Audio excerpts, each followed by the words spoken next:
Hello everyone.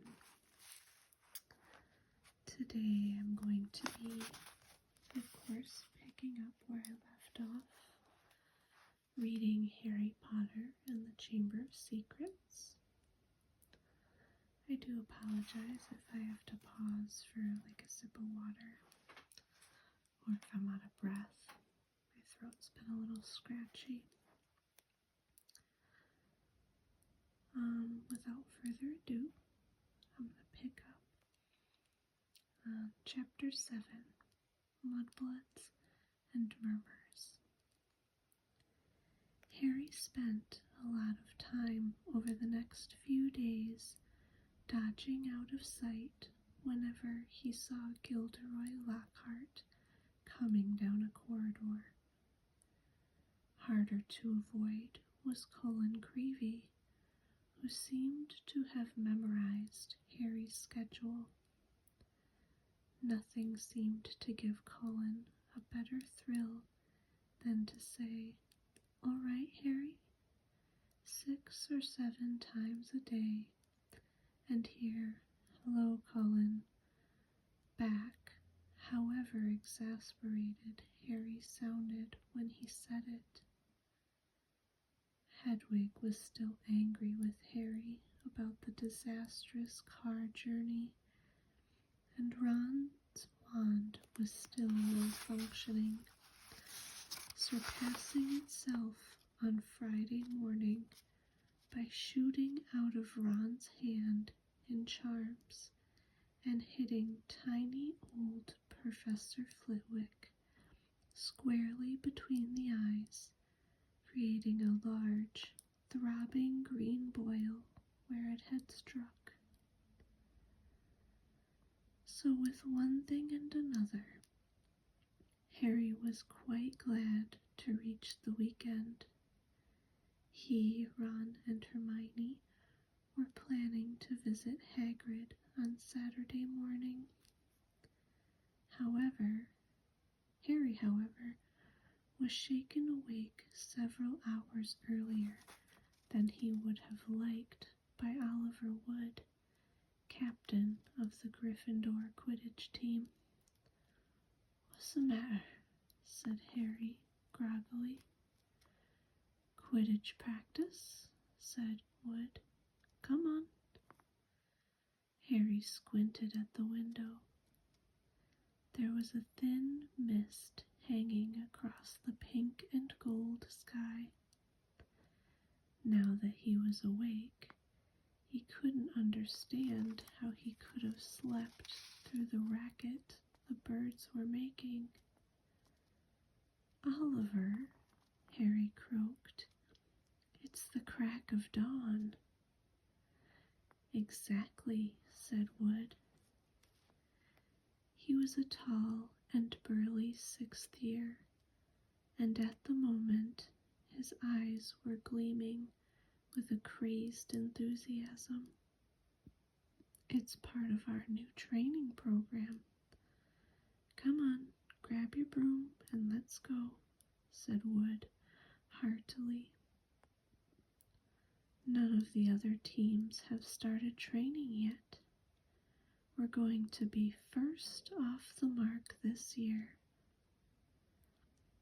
Yawning and shivering slightly, Harry climbed out of bed and tried to find his Quidditch robes. "Good man," said Wood. "Meet you on the field in 15 minutes. When he'd found his scarlet team robes and pulled on his cloak for warmth, Harry scribbled a note to Ron explaining where he'd gone and went down the spiral staircase to the common room, his Nimbus 2000 on his shoulder. He had just reached the portrait hole when there was a clatter behind him, and Cullen Creevey came dashing down the spiral staircase, his camera swinging madly around his neck, and something clutched in his hand. "I I heard someone saying your name on the stairs, Harry. Look what I've got here. I've had it developed. I wanted to show you. Harry looked bemusedly at the photograph Cullen was brandishing under his nose. A moving black and white Lockhart was tugging hard on an arm Harry recognized as his own. He was pleased to see that his photographic self was putting up a good fight and refusing to be dragged into view. As Harry watched, Lockhart gave up and slumped, panting against the white edge of the picture. "Will you sign it?" said Cullen eagerly. "No," said Harry flatly, glancing around to check that the room was really deserted. "Sorry, Cullen, I'm in a hurry. Quidditch practice." He climbed through the portrait hole. "Oh, wow! Wait for me. I've never watched a Quidditch game before." Cullen scrambled through the hole after him. "It'll be really boring," Harry said quickly, but Cullen ignored him, his face shining with excitement.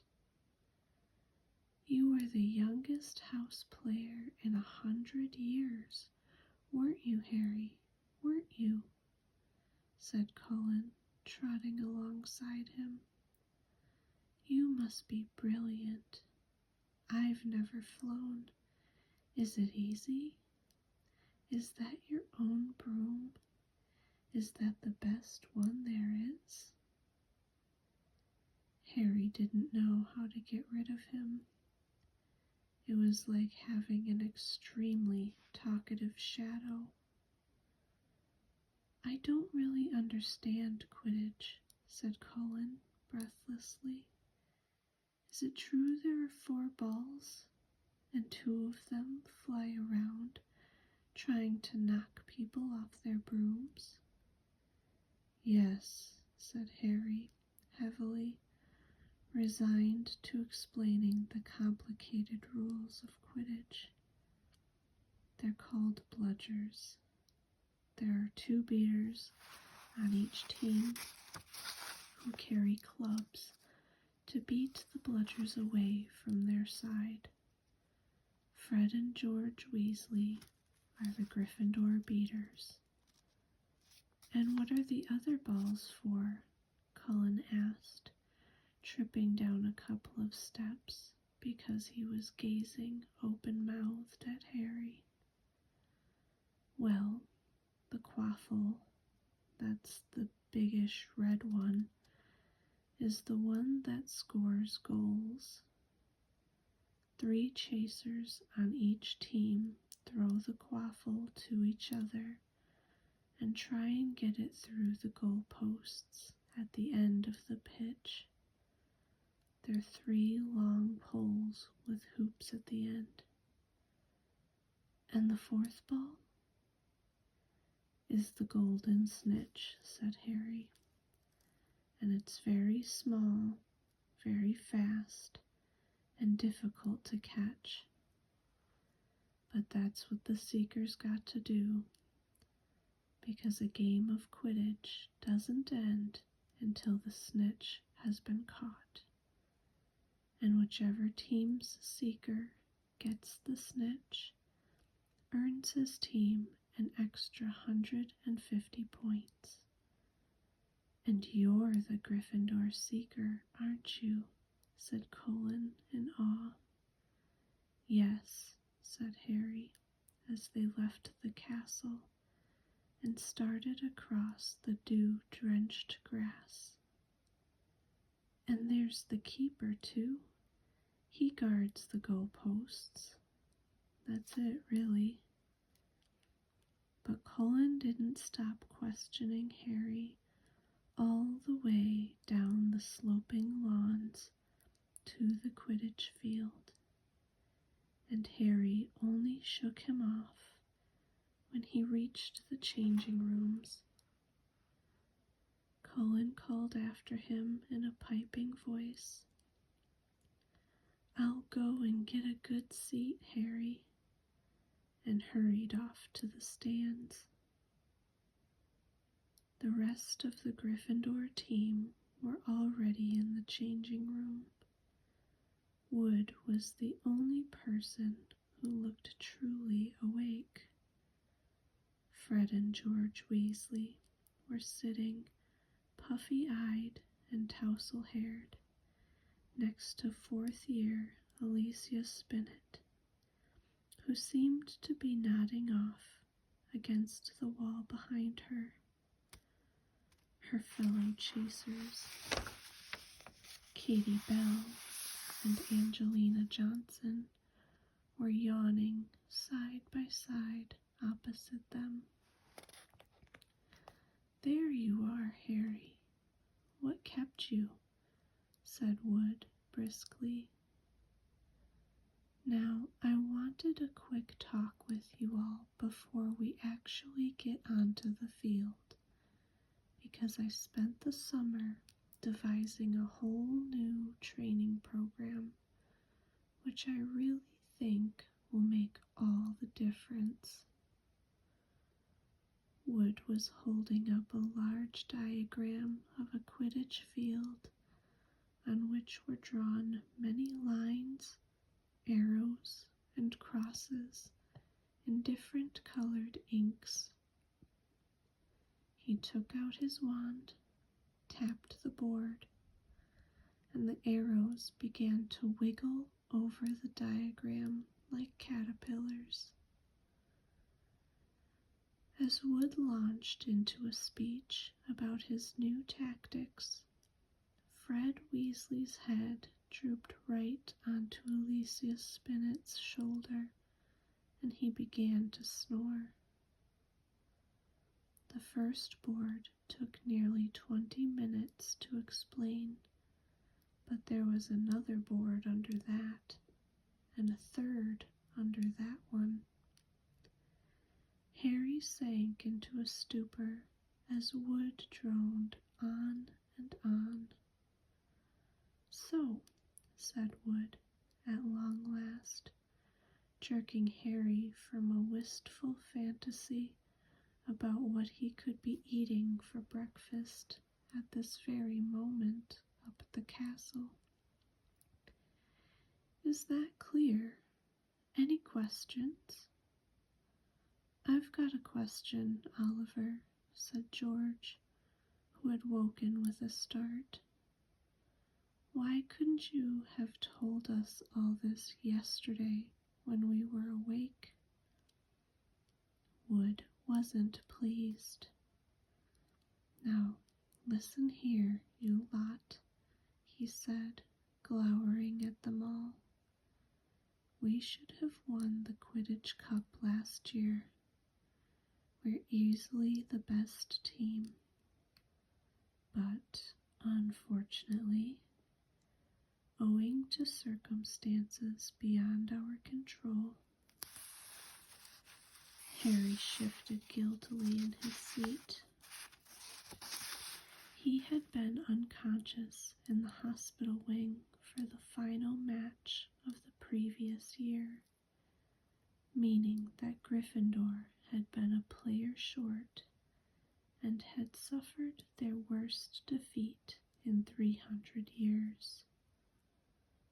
Wood took a moment to regain control of himself.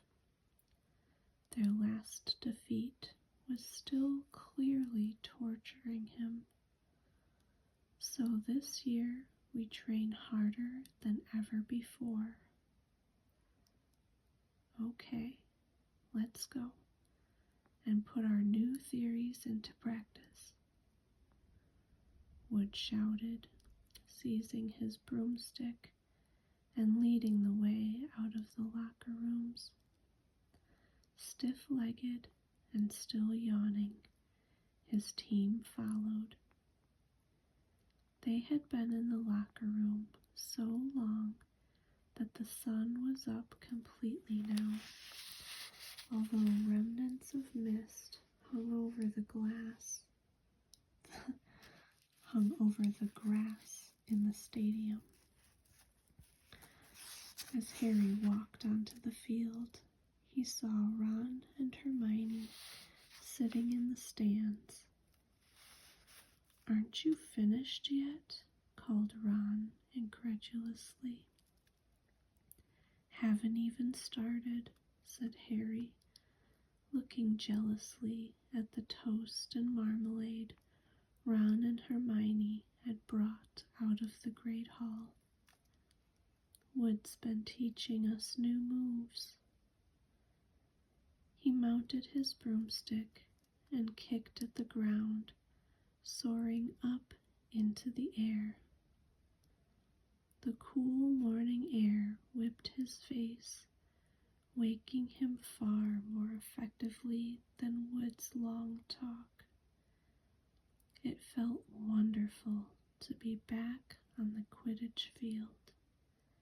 He soared right around the stadium at full speed, racing Fred and George. "What's that funny clicking noise?" called Fred as they hurtled around the corner. Harry looked into the stands. Cullen was sitting in one of the highest seats, his camera raised, taking picture after picture. The sound strangely magnified in the deserted stadium. "Look this way, Harry, this way," he cried shrilly. "Who's that?" said Fred. "No idea," Harry lied, putting on a spurt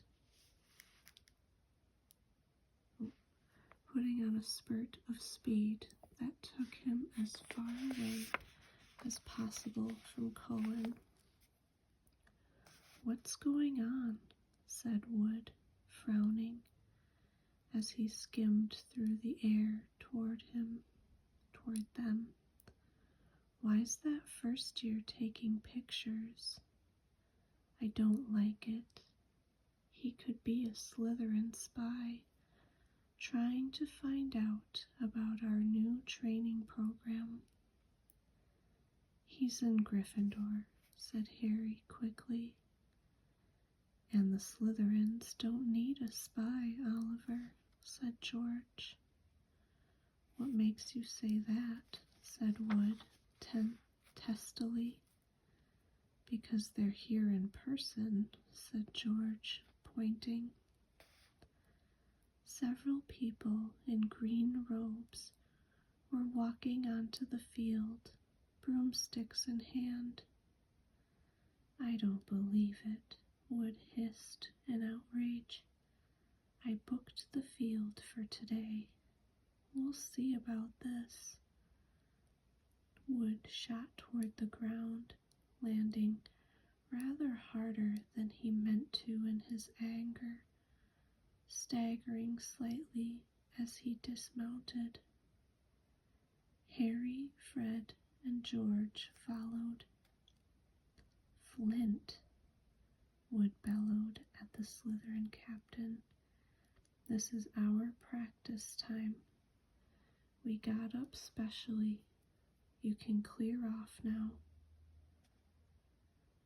Marcus Flint was even larger than Wood.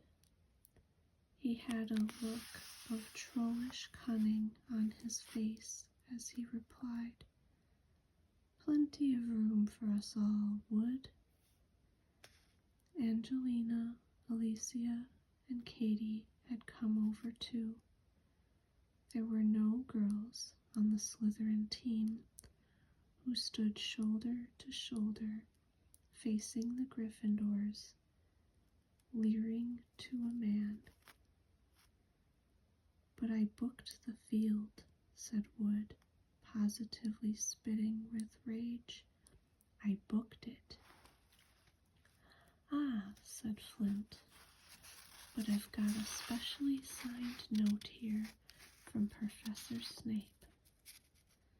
I, Professor S. Snape, give the Slytherin team permission to practice today on the Quidditch field, owing to the need to train their new seeker. You've got a new seeker, said Wood, distracted. Where? And from behind the 6 large figures before them came a 7th, smaller boy, smirking all over his pale, pointed face. It was Draco Malfoy. Aren't you Lucius Malfoy's son? Said Fred, looking at Malfoy with dislike. Funny you should mention Draco's father, said Flint, as the whole Slytherin team smiled, still more broadly.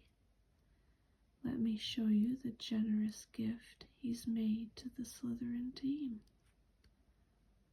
All 7 of them held out their broomsticks.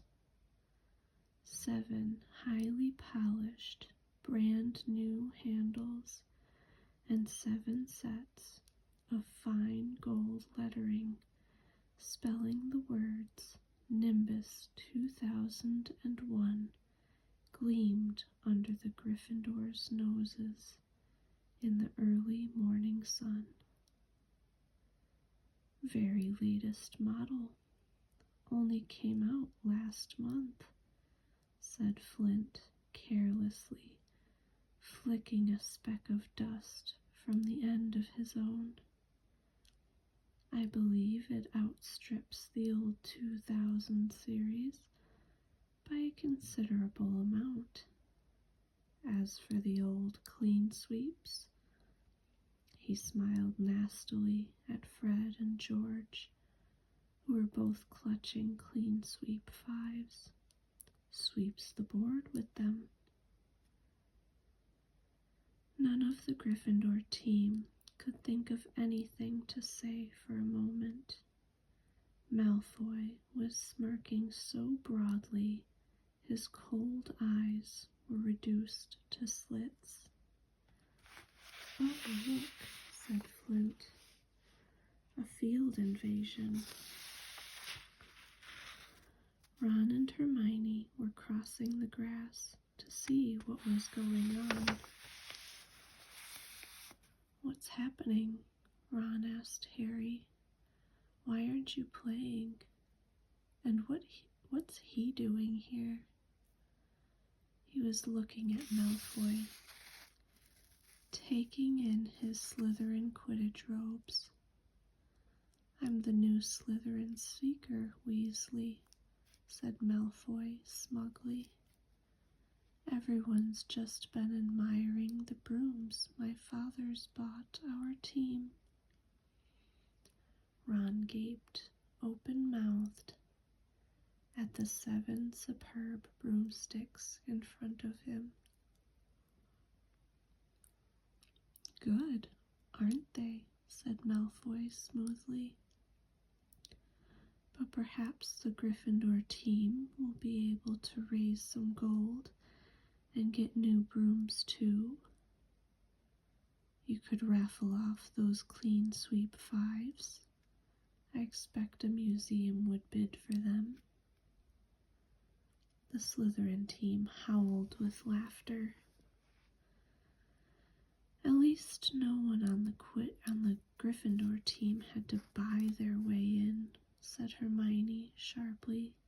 They got in on pure talent. The smug look on Malfoy's face flickered. No one asked your opinion, you filthy little mudblood, he spat. Harry knew at once that Malfoy had said something really bad, because there was an instant uproar at his words. Flint had to dive in front of Malfoy to stop Fred and George jumping on him. Alicia shrieked, "How dare you!" And Ron plunged his hand into his robes, pulled out his wand, yelling, "You'll pay for that one, Malfoy," and pointed it furiously under Flint's arm at Malfoy's face. A loud bang echoed around the stadium, and a jet of green light shot out of the wrong end of Ron's wand, hitting him in the stomach and sending him reeling backward onto the grass. "Ron, Ron, are you all right?" squealed Hermione.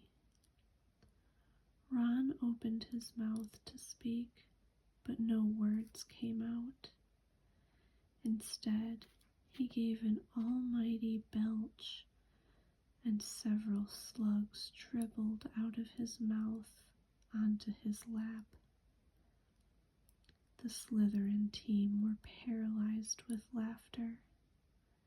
Flint was doubled up, hanging on to his new broomstick for support.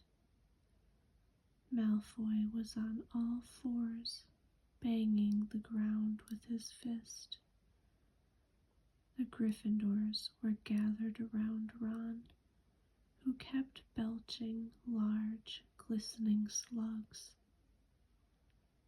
Nobody seemed to want to touch him. "We'd better get him to Hagrid's. It's nearest," said Harry to Hermione, who nodded bravely, and the pair of them pulled Ron up by the arms. "What happened, Harry? What happened?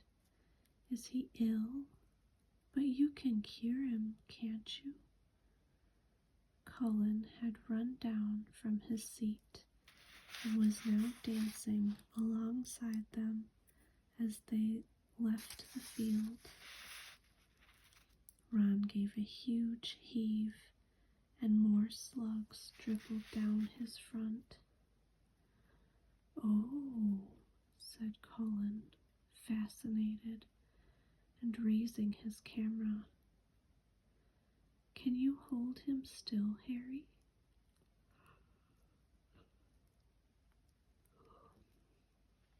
"Get out of the way, Cullen," said Harry angrily. He and Hermione supported Ron out of the stadium and across the grounds toward the edge of the forest. "Nearly there, Ron," said Hermione, as the gamekeeper's cabin came into view. "You'll be all right in a minute. Almost there." They were within 20 feet of Hagrid's house when the front door opened, but it wasn't Hagrid who emerged. Gilderoy Lockhart, wearing robes of palest mauve today, came striding out. "Quick, behind here," Harry hissed, dragging Ron behind a nearby bush. Hermione followed, somewhat reluctantly. "It's a simple matter if you know what you're doing," Lockhart was saying loudly to Hagrid. "If you need help, you know where I am. I'll let you have a copy of my book. I'm surprised you haven't already got one. I'll sign one tonight and send it over. Well, goodbye." And he strode away toward the castle. Harry waited until Lockhart was out of sight, then pulled Ron out of the bush and up to Hagrid's front door. They knocked urgently. Hagrid appeared at once, looking very grumpy, but his expression brightened when he saw who it was. "Been wondering when you'd come to see me. Come in, come in. Thought you might have been Professor Lockhart back again." Harry and Hermione supported Ron over the threshold into the one-roomed cabin, which had an enormous bed in one corner, a fire crackling merrily in the other. Hagrid didn't seem perturbed by Ron's slug problem, which Harry hastily explained as he lowered Ron into a chair. "Better out than in," he said cheerfully, plunking a large copper basin in front of him. "Get 'em all up, Ron." "I don't think there's anything to do except wait for it to stop," said Hermione anxiously, watching Ron bend over the basin. "That's a difficult curse to work at the best of times, but with a broken wand." Hagrid was bustling around, making them tea.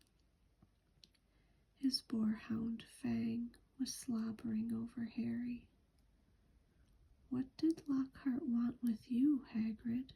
Harry asked, scratching Fang's ears. "Giving me advice on getting kelpies out of a well," growled Hagrid, moving a half-plucked rooster off his scrubbed table and setting down the teapot. "Like I don't know," and banging on about some banshee he banished. "If one word of it was true, I'll eat my kettle." It was most unlike Hagrid to criticize a Hogwarts teacher, and Harry looked at him in surprise.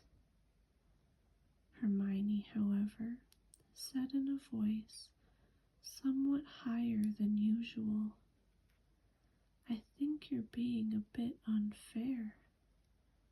Professor Dumbledore obviously thought he was the best man for the job."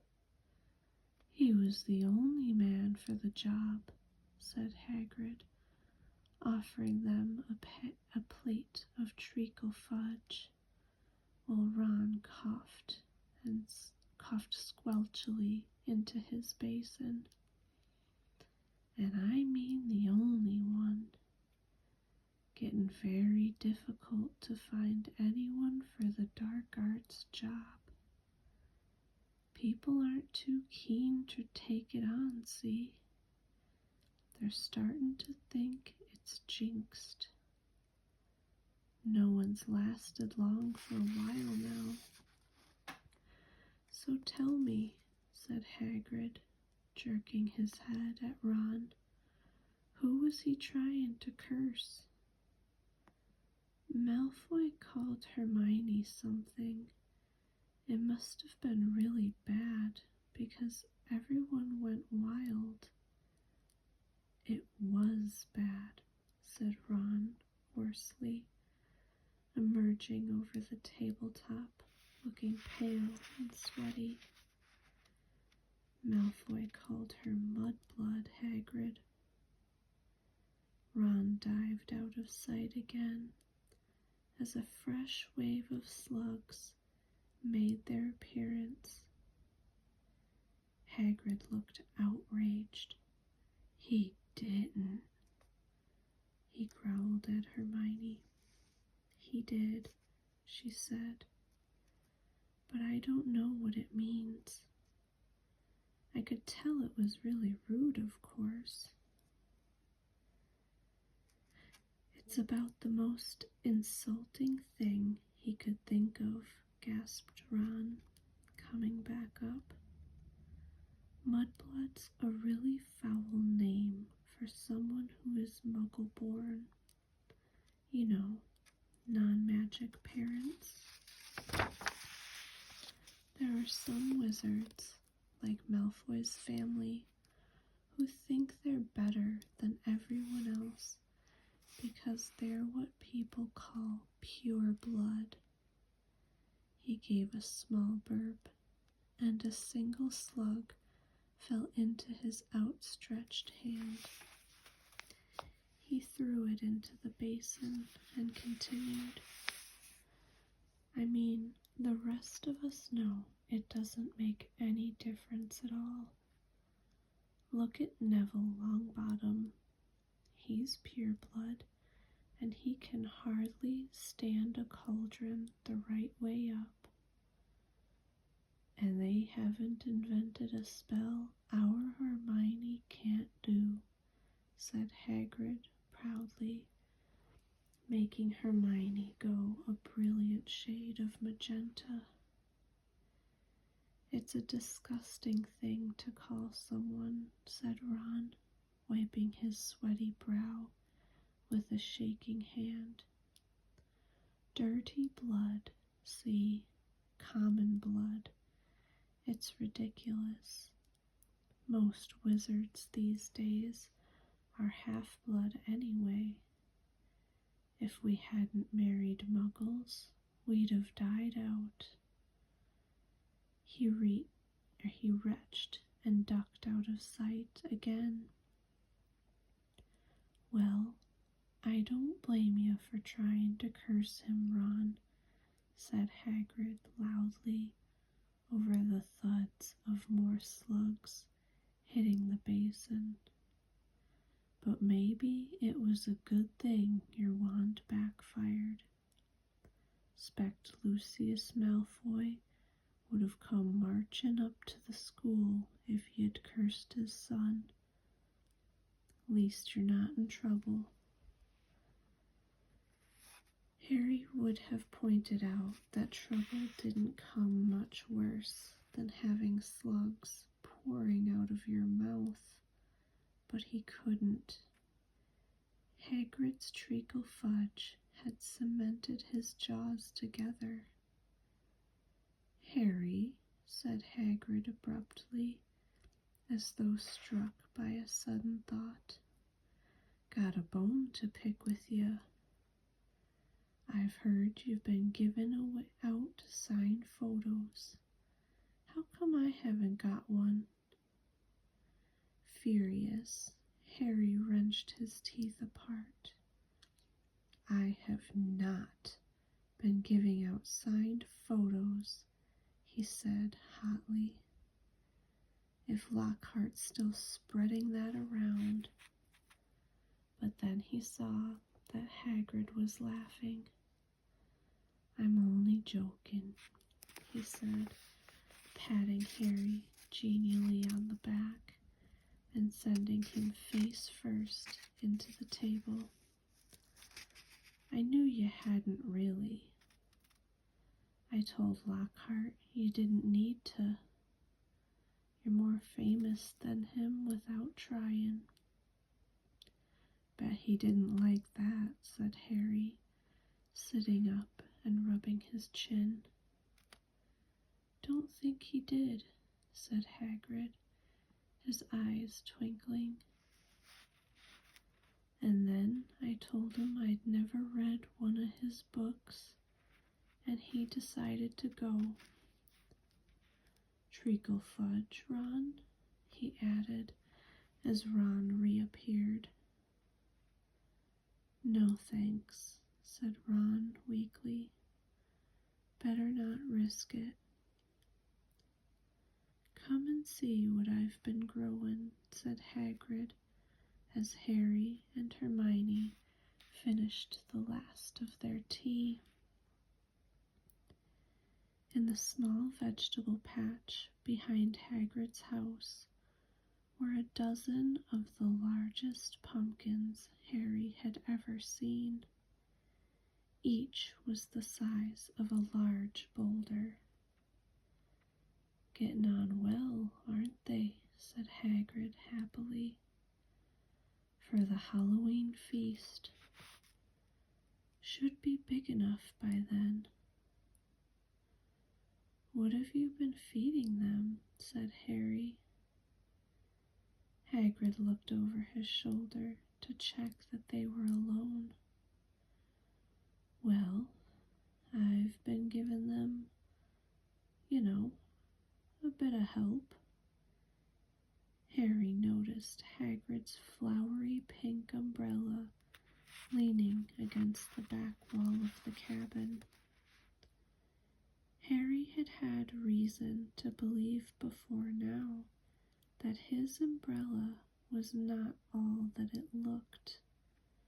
In fact, he had the strong impression that Hagrid's old school wand was concealed inside it.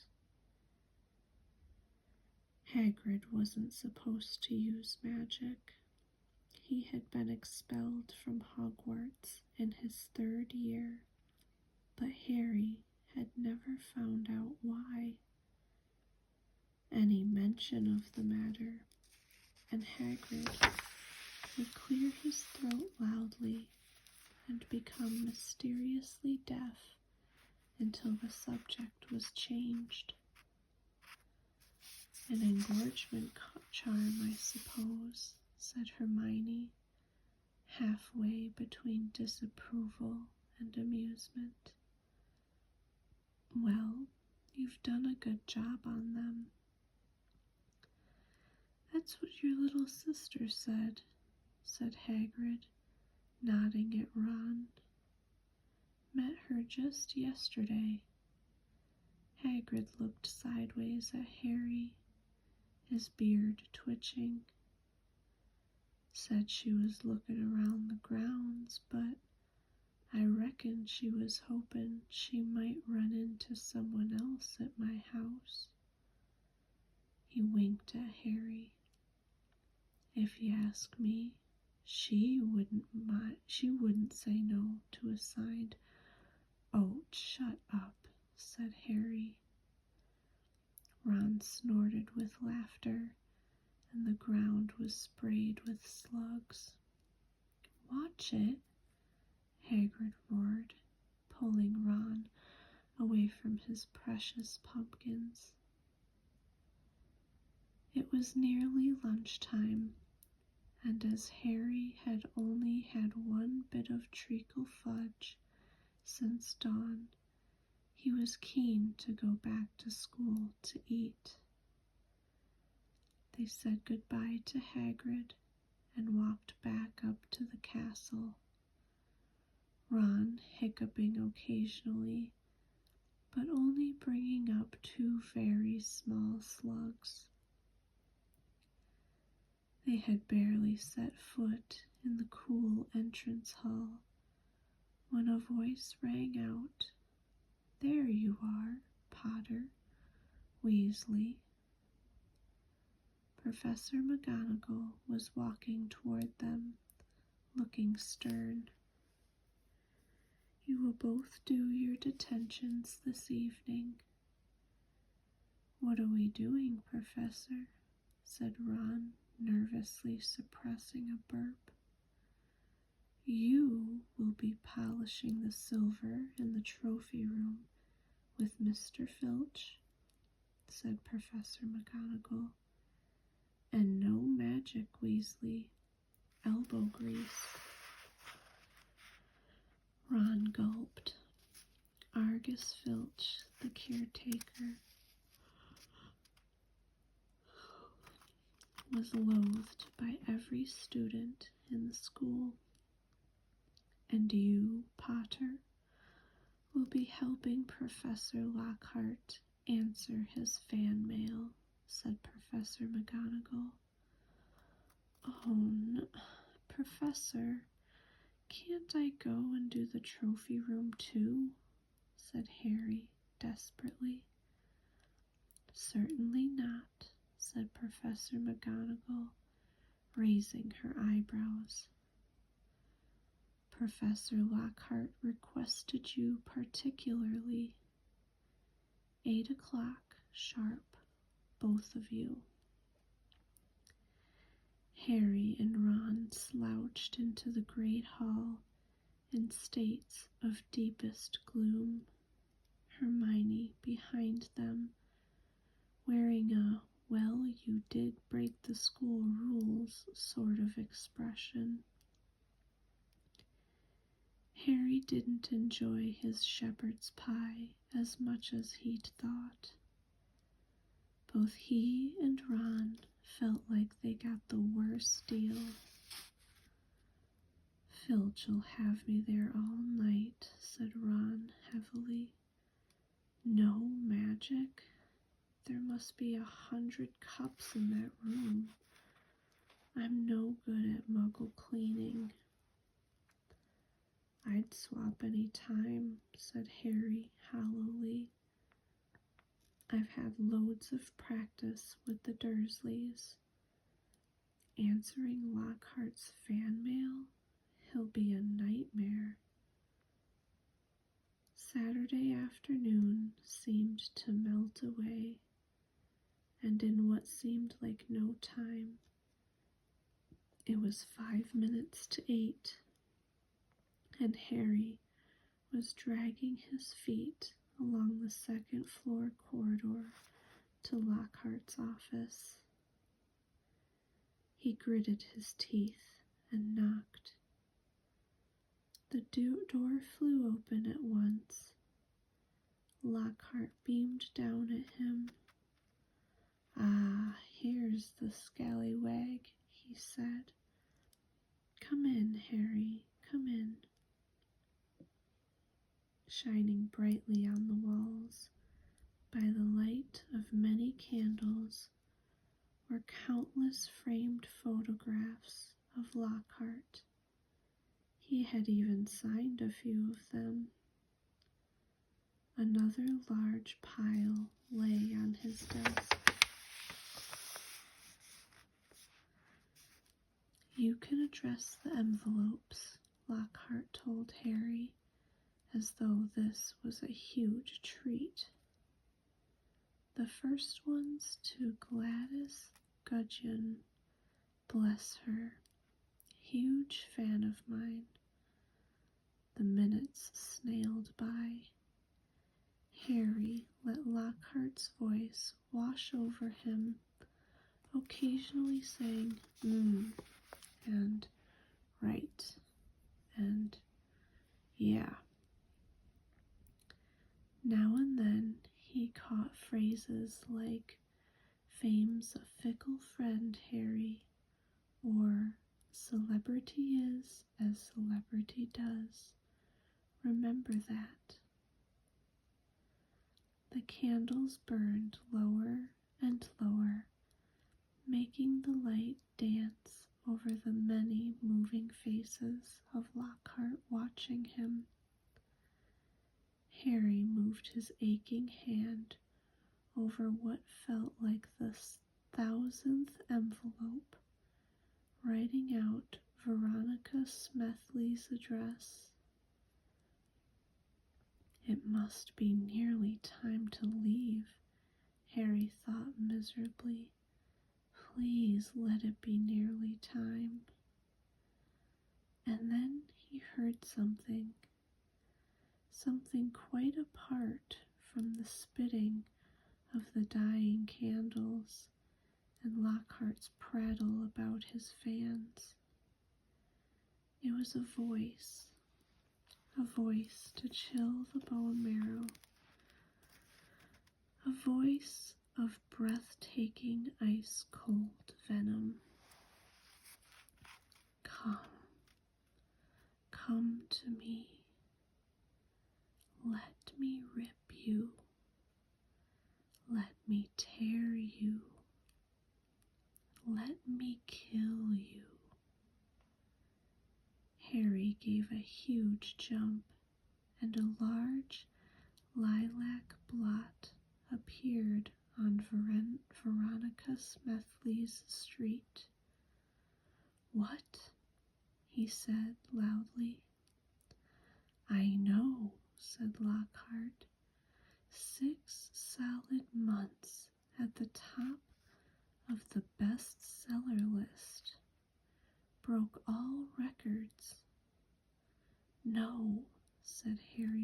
frantically.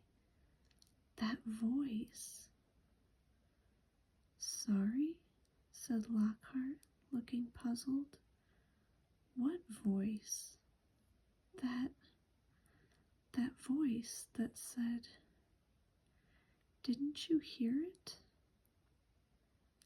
Lockhart was looking at Harry in high astonishment.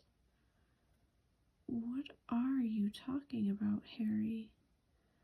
Perhaps you're getting a little drowsy?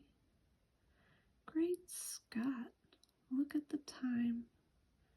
We've been here nearly 4 hours.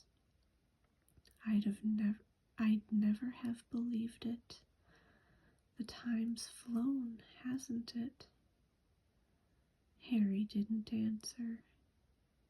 He was straining his ears to hear the voice again, but there was no sound except for Lockhart telling him he mustn't expect a treat like this every time he got detention.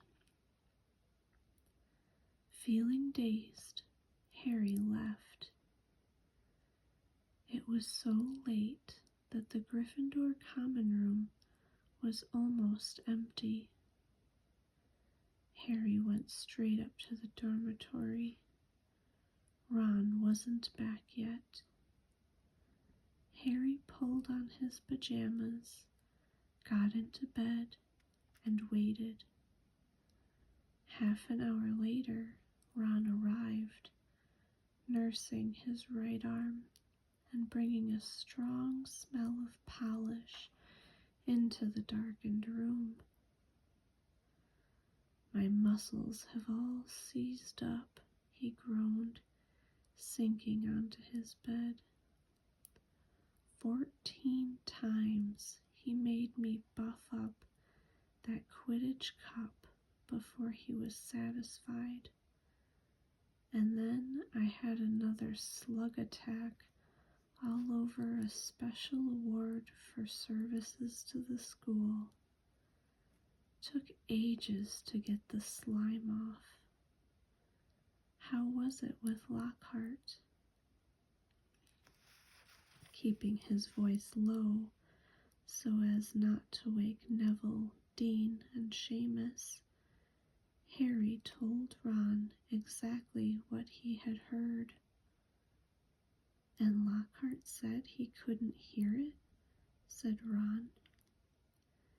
Harry could see him frowning in the moonlight. Do you think he was lying? But I don't get it. Even someone invisible would have had to open the door. I know, said Harry, lying back in his four-poster and staring at the canopy above him. I don't get it either. Alright, you guys, that is the end of chapter 7. I hope you guys enjoyed it, and have a good night and sweet dreams. I hope to see you in the next video. Bye, guys.